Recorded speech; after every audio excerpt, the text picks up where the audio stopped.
I'm going to do my best David Spears. I'm delighted to welcome Michele Bullock, the Governor of the Reserve Bank of Australia, for a fireside chat. Michele commenced as the Governor of the Reserve Bank on the 18th of September 2023.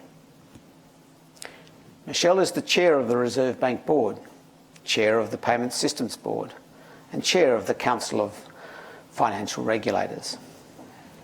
Prior to her current role, Michele was the Deputy Governor of the Reserve Bank and has had a variety of senior management positions at the bank. She was the Assistant Governor for the Financial Systems, Assistant Governor for Business Services, Assistant Governor of Currency, Advisor on the Currency Group, and before that, Head of the Payments Policy Department. In this session, Michele will share her insights into the current economic climate with a focus on system stability. There will absolutely be an opportunity to ask questions, and you'll see the events team roving with mics. Please, when asking questions, speak clearly and share your name and your organisation. Please join with me now in welcoming Michele to the stage. Good to see you, Michele. You're going to grab a seat. You go down the end one because the camera's over there.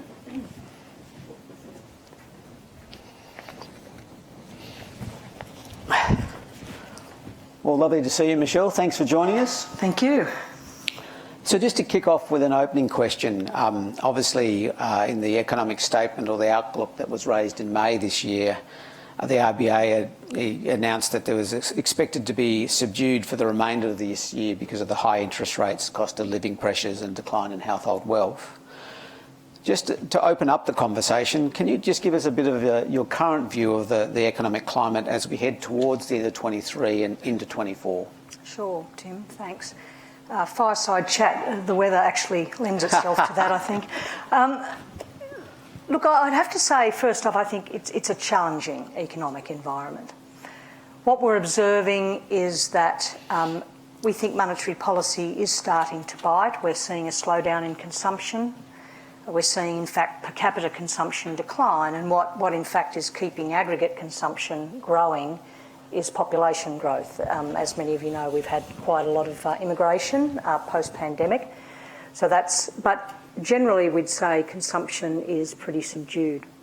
We know that a lot of households are finding it difficult because interest rate rises have started to eat into their spare cash flow. And I can talk a bit more about that a bit later if we like. We also know some businesses are finding it more challenging. As demand is starting to slow, businesses are finding it more difficult to pass on cost increases, and we know that there are underlying cost increases from things like energy and food and interest costs and rent. These sorts of things are also impacting businesses. So it is very challenging for a lot of parts of the economy. On the other hand, though, there's a few things that are suggestive that it's going to be difficult to get inflation down. Inflation is declining, we know that, and just to remind everyone here, of course, that the Reserve Bank's one of its key central mandate is bringing inflation down to a target band of between 2% and 3%. That's what we aim to do. Now, inflation peaked at the end of last year to about 7.8%. Now, that isn't, we're not Robinson Crusoe here. Everywhere around the world, there's been an inflation outbreak, and that's largely, initially, due to what we call supply constraints. During the pandemic, the supply chains got mucked up at the same time as there was sort of fiscal expansion, so governments were spending money to try and keep their economies afloat. Lots of demand with supply issues of goods in particular. Couldn't get goods around the world quickly enough. We couldn't produce them. What happens when supply is constrained and demand is strong? Prices go up, and that's exactly what happened. So, and just as things were unwinding there, Then we had the Russian invasion of Ukraine, and energy prices shot through the roof. Now, it hurt Europe and some other places much more than it hurt us, but it did nevertheless have flow-on effects. So we've had all these impacts which have resulted in inflation rising. And what we have now is that headline inflation, so the one that sort of sticks in people's mind, it's coming down. It was 7.8, it's now 6. We expect it to come down further over the next couple of years. But now what we've got is a services inflation. Inflation in things like takeaways, hairdressers, restaurants, those sorts of things. That inflation is running at a bit over 4%. So it's above our target and it's pretty sticky. And that's what we're observing overseas as well. So we've got a slowdown in the economy. We've still got inflation a bit sticky. And we've also got housing prices increasing again, which usually gives people a little bit of confidence. You know, their wealth's increasing. We've still got very tight employment market. There are signs that the labour market is turning, but the labour market is still very tight, and that's putting pressure on wages. So all these sorts of things it's a real balance here at the moment. As I said, some people are hurting, consumption is slowing. At the same time, you've got these other factors which are potentially keeping inflation a little bit sticky and a little bit elevated. So this is really what we're contending with at the moment, and we, as the bank, what we're trying to do, and the previous Governor, Phil Lowe, he described it as the narrow path. We're trying to bring inflation back down in a reasonable amount of time while preserving employment gains by not really bringing the economy to its knees so that lots of people get unemployed. We're trying very much to do it in a way that preserves the employment gains. So that's sort of a summary, and we can pick up really what... Yeah, thank you. And look, just thinking about a shock that's happened in recent days, if weeks, Israel. You mentioned the Ukraine war and the impact that had with prices. Yep. The sense of that shock as it feeds into the system. Yeah, so they just keep coming, really. So the initial response to that shock was oil prices rose again. Yeah. One of the things you would have noticed, I'm sure you've noticed, I've noticed, is that the price of petrol, even prior to that, had been going up. And so that's likely to keep oil prices elevated as people are a little bit unsure about how it's going to impact the supply of oil. At the same time, there might be a concern that all of these sort of defence issues, these sort of war issues, might in fact lower growth in places like Europe, and that's a challenge as well, because if that slows the world economy, that doesn't help either. So it's really a bit of a balance, again, a bit of a balancing act here, the potential implications. I think at the moment we're a little bit more worried about the potential inflation implications of this. Typically when we think about shocks to supply that increase prices, you'd think, well, that's probably okay, it'll wash out. But the problem is that we've just got shock after shock after shock, and the more that keeps inflation elevated, even if it's from supply shocks, the more people adjust their thinking. And the more people adjust their inflation expectations, the more entrenched inflation is likely to become. So that's the challenge. Yep. By all means, people feel free to ask questions. I've got a litany and a number, but I'm very open to people to put your hand up. But whilst there's no names or hands, I'll keep going. So look, Michele, you talked about the supply side shocks, and that's causing some reflection about what that means in terms of the inflation number and how we get that down. Talk to me a little bit more about the demand side, what you're seeing on that.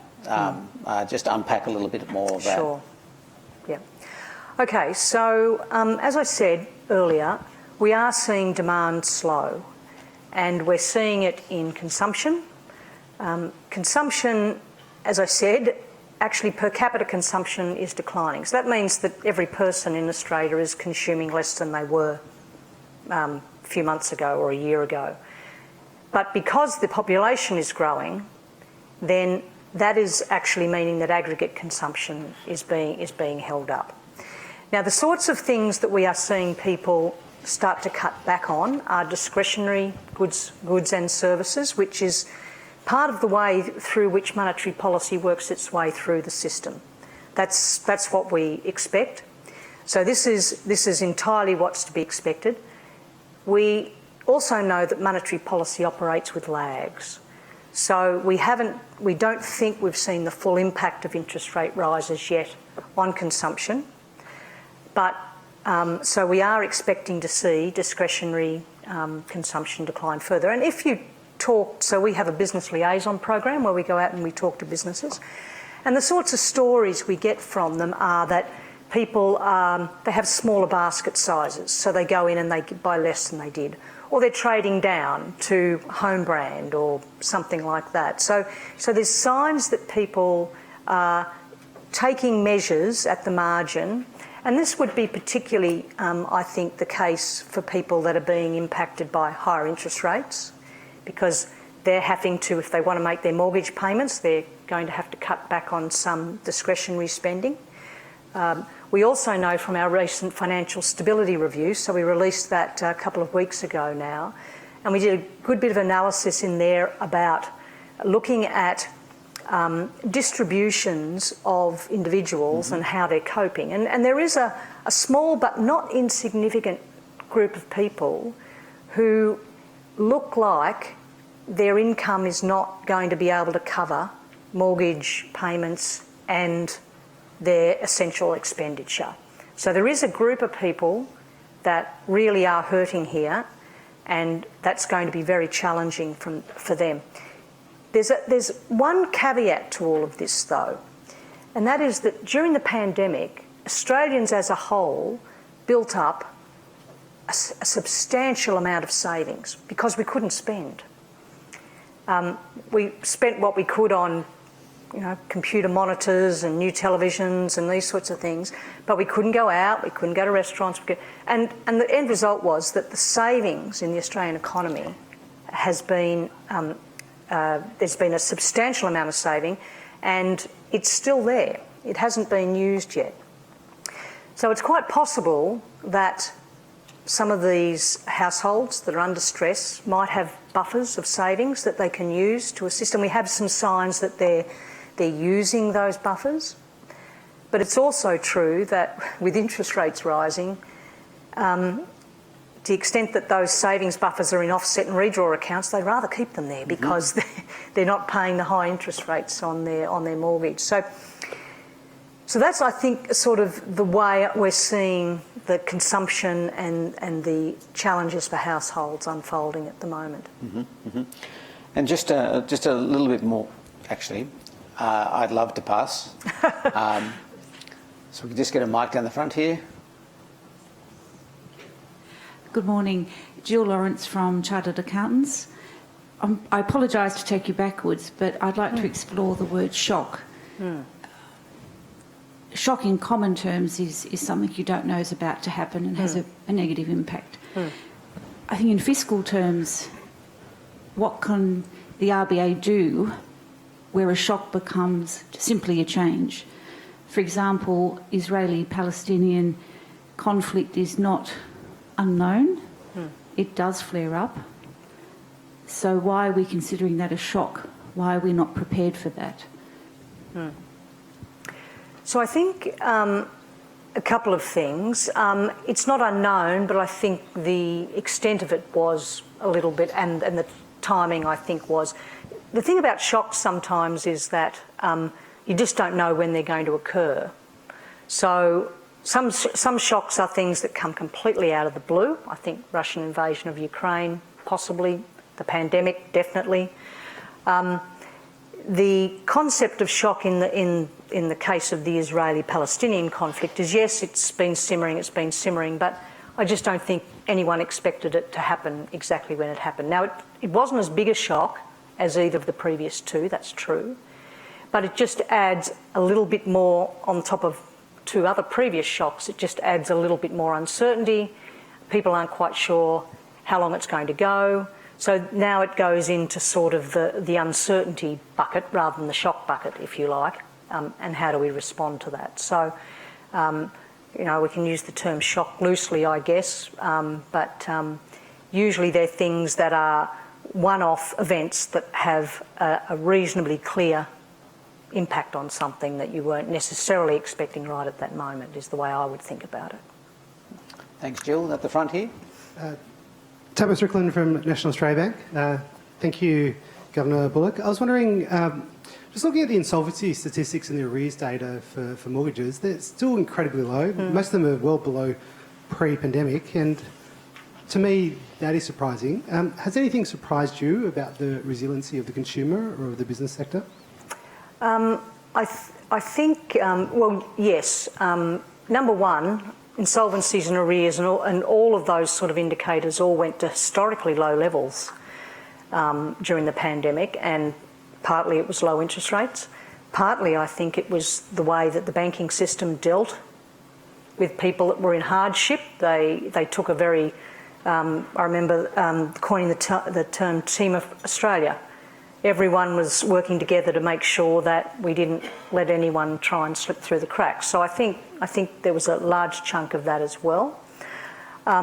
We are starting to see them rise a bit now, though, and you might say that, I wouldn't say that surprised me. I think once you married that with the fact that, just like households, a lot of businesses built up substantial savings buffers. So the households and businesses came out of the pandemic, somewhat ironically, actually in much better balance sheet shape than they went in. Now, that's not to say, of course, everyone, but if you look in aggregate, they all came out a little bit better than they went in. I'm not surprised in a sense that arrears and insolvencies, we are starting to see them tick up, but they're coming back up to more historical levels, average levels.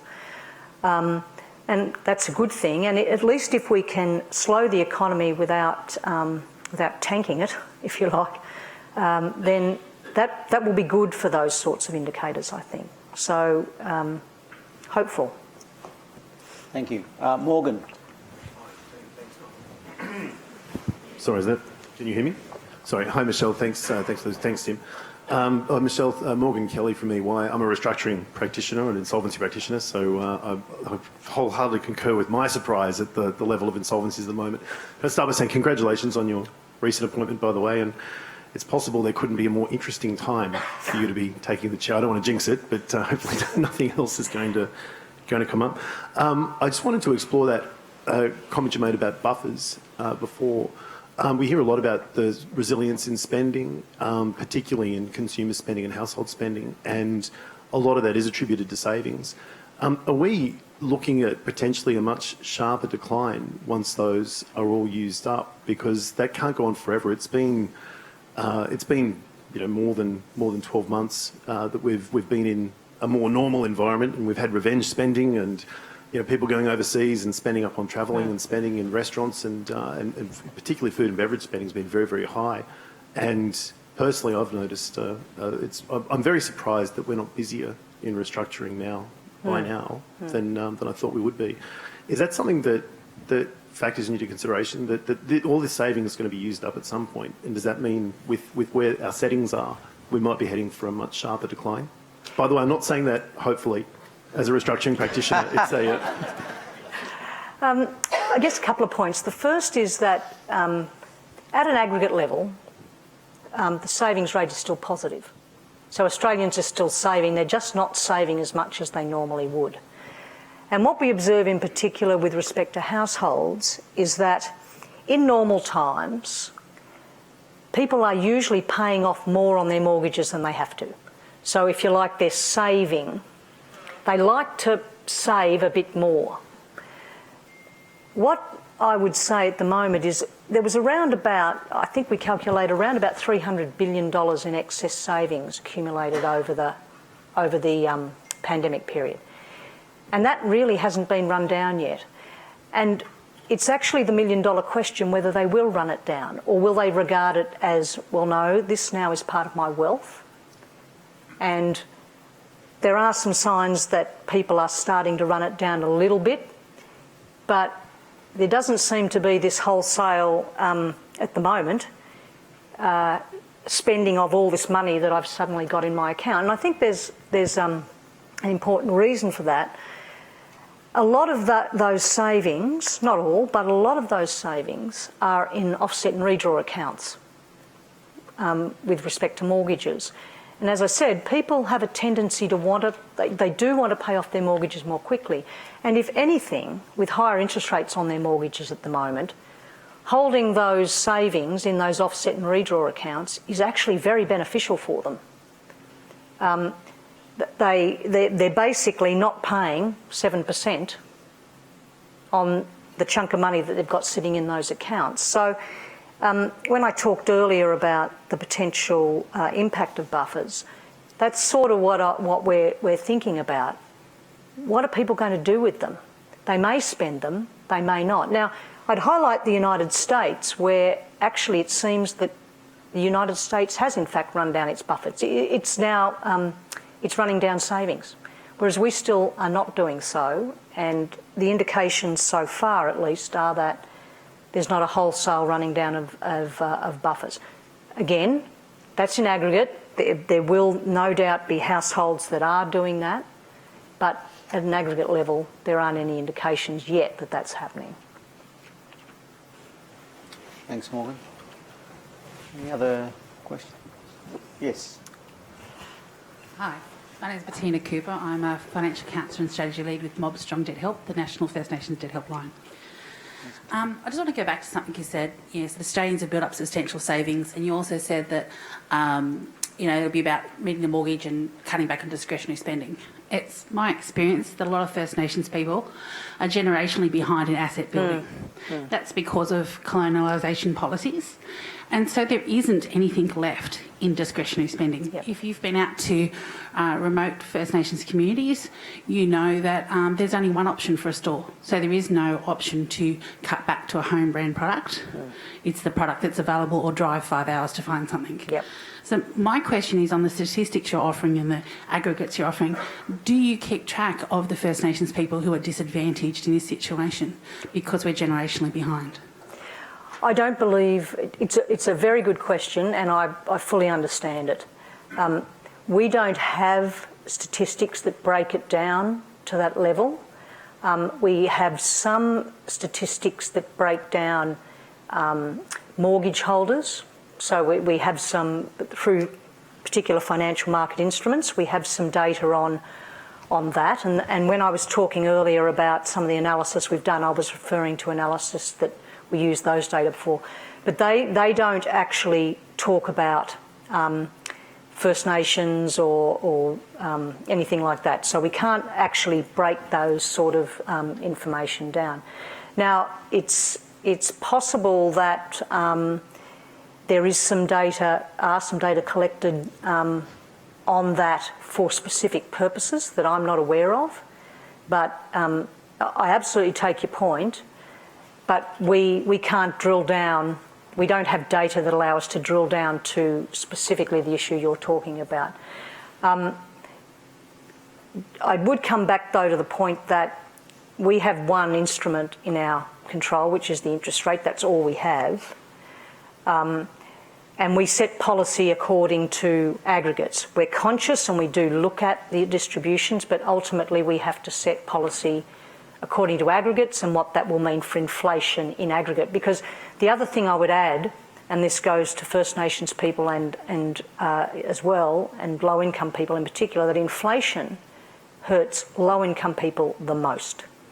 So for us, the imperative is to get inflation down, because that will help low-income people much, much more.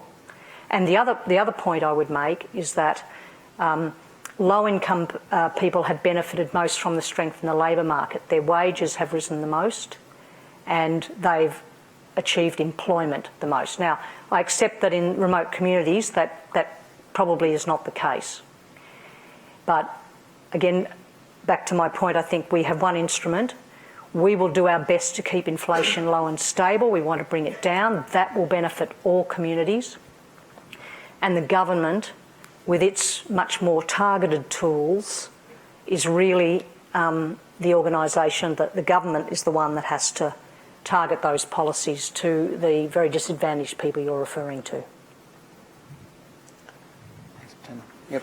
Hi Michelle, Stefan Jurger from the Australian Federal Police. I lead the AFP's Criminal Asset Confiscation Command and the government established task force. And Tim and his team are wonderful partners, managing all the houses, planes, crypto, etc. that we seize. Just sort of a slight tangent, but more probably to your leadership and the media aspect to it. I recall, I think the Friday your appointment was announced, looking at the mastheads, the major newspaper mastheads on the Saturday morning, including the Oz and others, to see the reception in terms of that announcement. And it was pleasing to see, I think, universal, I think, sort of tick in that regard. But in terms of the media, it was sort of almost to the point of farcical, surely, that your predecessor almost became the Australian public enemy #1 at times, and what is the so-called media is so broadly defined these days, and it's all about clickbait and stuff like that, and just sensational sort of headlines at times, rather than the deeper analysis we might have all sort of grown up with, I think. So, and the reason I was looking at the media reception, I was thinking, because you as a leader now coming into your role, and particularly at this time, having this very narrow path and this sort of confluence of challenges, maybe in an unprecedented kind of time, I'm interested in your, and a lot of us all have to do a lot of media in our roles, building that bridge to community, connecting with our stakeholders, giving that reassurance. I'm interested if you could just sort of share as a leader what your, and I'm sure you thought about, what's your media strategy going to be? It seems like less is more in these times, but obviously you've still got to be out there, and I don't think Australia's heard of the Reserve Bank as much as we ever have in more recent times with inflation and with interest rates and things like that. So just how you're going to navigate that communication with the community and stakeholders through the media. What's your sort of thinking and strategy there?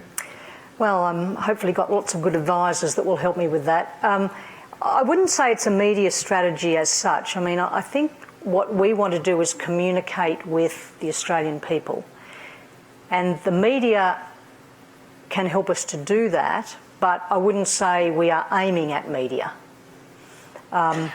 So for me, the most important thing is to try and improve our communication. We try very hard to communicate with all levels of people. We communicate with financial markets, we communicate with journalists, we try to communicate with people who don't have much economics training. We try to do all of that, and I'm going to continue to try and do that. The media will be a conduit for that, but I wouldn't say I'm aiming at the media. And I want to be as clear and put things in as simple terms as I can without sort of making it sound simpler than it is, because it's not simple. The media have been very focused on the fact that interest rates are rising, and there's a certain portion of the community who are very hurt by that. But there's a large portion of the community that are not impacted by rising interest rates either. And some people have benefited from rising interest rates. And this is part of the issue. Some people are benefiting and some people aren't. And interest rates, rises in interest rates, they impact people in different ways. They have distributional impacts. We can't impact that. The government can address those sorts of things. So I think one of the things about the independence of the Reserve Bank, and I'm sure Phil would, I think he said this and he would concur with it, is that because we are we're independent of the government, we can take difficult decisions. And yes, he did cop a lot, and I think he got knocked off though by Alan Joyce. Thanks, Stefan. I think there's one more on that table. Yeah, thanks. Mike Dunkley, I'm a financial counsellor with the Financial Rights Legal Centre. I work on the National Debt Helpline. I'm glad you asked this question. I've got a follow-up one, and it's about back to inflation. It seems to me inflation is a lot to do with expectations, whether elevated or low for a very, very long time. So what can the RBA do, or what does the RBA do in order to help manage those expectations in the community without, of course, tipping over into some of the silliness that we saw with... Yeah, sure. Yeah, thank you. I just, as an aside, pre-pandemic, I actually went into the National Debt Helpline and I sat on a few calls, and you do great work, so well done. This is the million-dollar question. At the moment,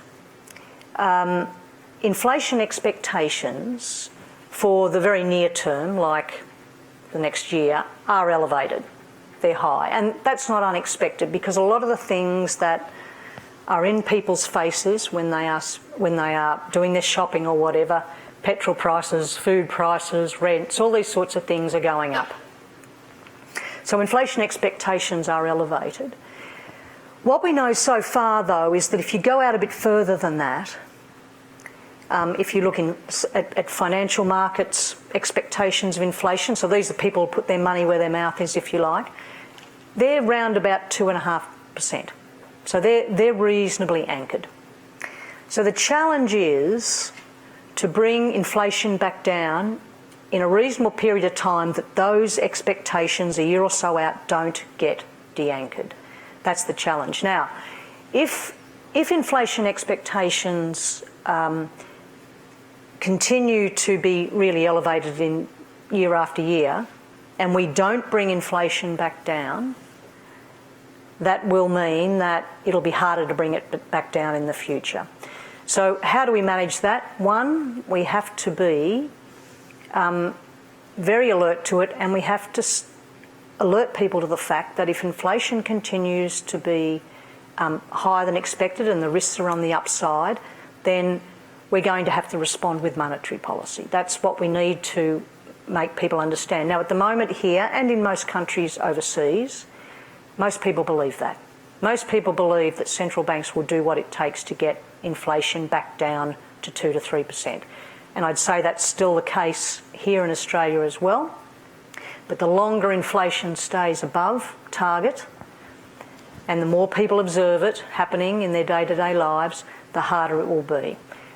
We think we're running that narrow path at the moment, but we're very alert to the upside risks, because that would be the worst for all worlds, really. Yeah. Thanks, Mike. Any questions on this side of the House? Yes, right back there. Thank you. I'm Tristana Steedman. I'm a registered trustee and liquidator from RSM. I'm just interested in your opinion on the housing market. Often some people view it as a Ponzi scheme. Unlike America, we have Australians do everything they can to try and save their house. Obviously, interest rates directly impact on that, and as we know, predominantly the younger people who brought in the last 5 years since COVID are really, really struggling, and we're seeing that as well.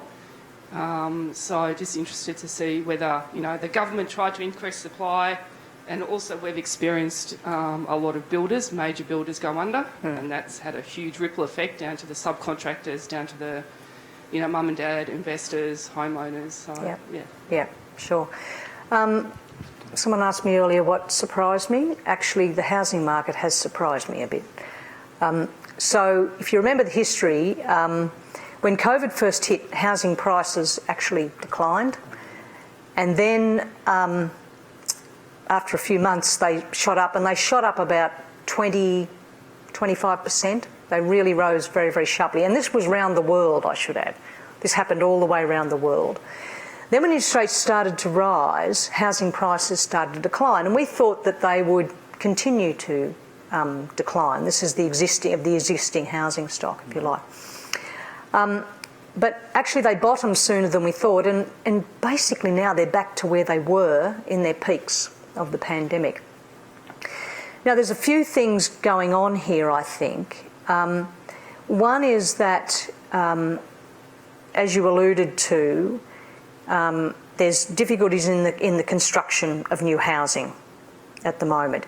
There's a pipeline there. There's a unfinished pipeline of housing stock, detached housing stock, which, because of supply chain issues inflation in construction costs, shortages of labour, particularly subcontractors, that isn't being finished. And so the cost of new housing has risen quite sharply, and that, I think, has made the equation between build a new house or buy an existing house change somewhat. So people have moved, sort of thought, well, existing housing now is looking a bit more attractive relative to... The other thing that's happened is rents have risen a lot, and that's the supply of housing isn't meeting the demands for housing. So as rents rise, again, the equation between do I buy my own home or do I rent also shifts somewhat. So there's things going on there as well. At least until recently, the other thing has been that the turnover in the housing market hasn't been particularly high. So there hasn't been a lot coming onto the market. What has been coming onto the market, so again, supply demand, if people are looking to buy and there's not much listings going on, then prices will go up. One of the interesting facts that we've highlighted before, but I might just mention again, is that during the pandemic, the average household size declined quite sharply. Now, average household size has been declining over time anyway, but during the pandemic, it actually took another step down. And that was because people decided, well, if I'm going to work from home, I'm going to have a spare room so I can have an office, or, you know what, I don't want to share with 4 flatmates anymore because I've got to work from home, or health reasons, I'm just going to share with my partner or whatever. A whole lot of decisions went into people having more housing stock per person, if you like. Now, I might get the number specifically wrong, but I saw something to the effect of the effect of that decline was in effect the same as an additional 140,000 homes, just by that decline in household size. Now, household size has turned around a bit, and you would expect it to, because rents are rising, so people are thinking, oh, well, do I really need that spare room now? Could I rent it out, etc.? But nevertheless, I think average household size has been another factor here that's impacted the supply-demand imbalance in the housing market. So there's just a few reactions for you. Thanks, Bettina. Thanks for the question. Up the front here. Hi,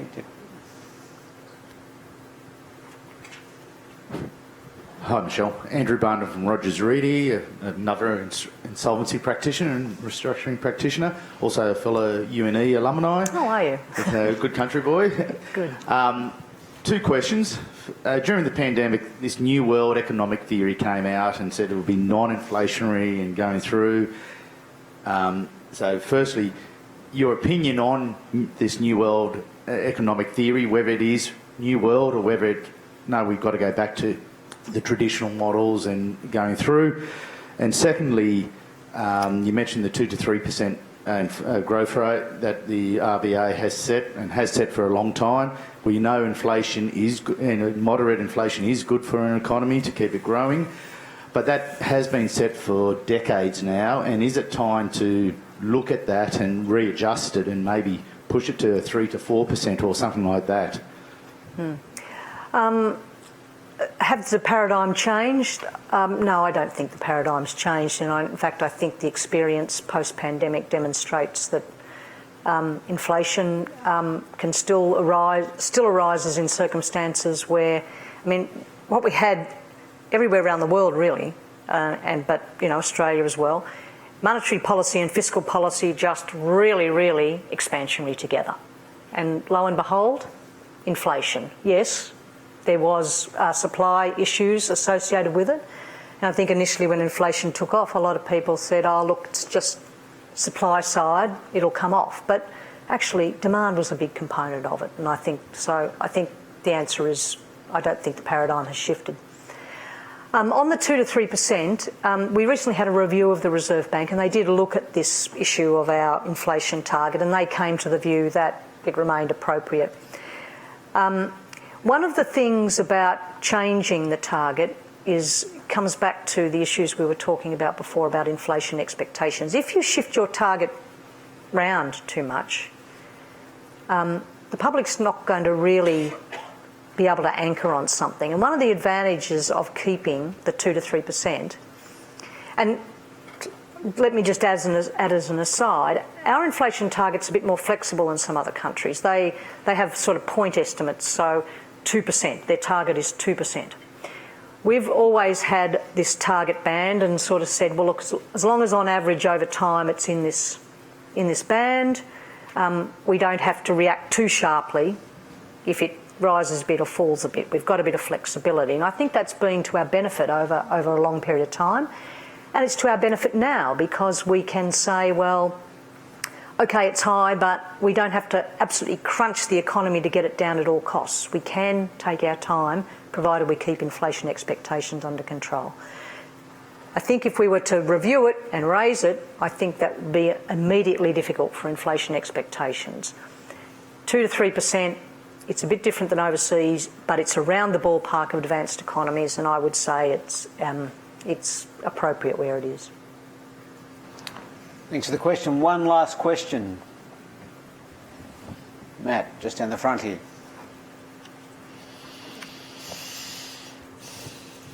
Matthew Addison, Institute of Certified Bookkeepers and Chair of COSBOA. So small business angle. Yes. Let me take different tack. You spoke about only one lever of the Reserve Bank being inflation. From a small business angle, you've got a number of other levers, the regulation, the payment systems, and hopefully, if Treasury enables it, a whole lot more power in your way. Any comment on that regulation of the systems that impose costs on small business? Mm-hmm. Small business are doing it tough. 43% earn less than minimum wage if they're making a profit at all. We're looking at Reserve Bank and your regulatory regime to expand and to help us control the costs of doing business. Be interested in your thoughts. Yeah.